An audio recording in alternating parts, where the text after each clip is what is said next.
C'est un grand jour pour les peuples des Premières Nations.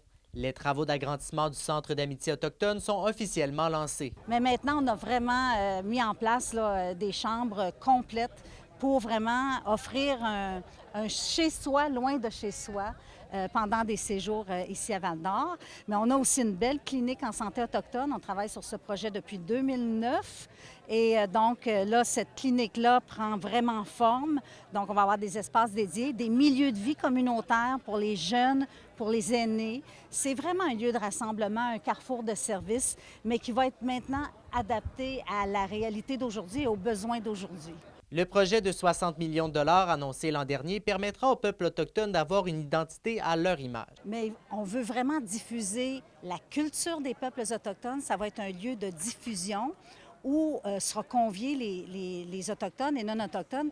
Moi, je pense que ça va devenir vraiment un point de rencontre important, mais aussi d'apprentissage et de connaissance des uns et des autres. Pour la ville de Val-d'Or, ce projet devait aller de l'avant. On a toujours eu une belle collaboration avec les communautés CRI. Nous, de pouvoir participer au niveau de nos services et de pouvoir aussi permettre d'aider si jamais, parce qu'il y a quand même eu des besoins qui se sont fait sentir. Les travaux au Centre d'amitié autochtone prouvent que Val-d'Or est une référence en ce qui a trait aux relations avec les premiers peuples, selon la députée fédérale d'Abitibi-Baie-James, Nunavik-Aiyou. C'est un modèle. Moi, je pense que le Centre d'amitié autochtone de Val-d'Or, c'est un modèle. En plus, il fête ses 50 ans.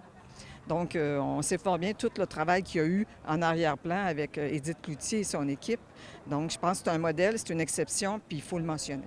Si tout se passe comme prévu, les travaux d'agrandissement devraient prendre fin dans 2 ans, soit à l'automne 2026. Alexis Dumont, RNC Nouvelles, Val-d'Or.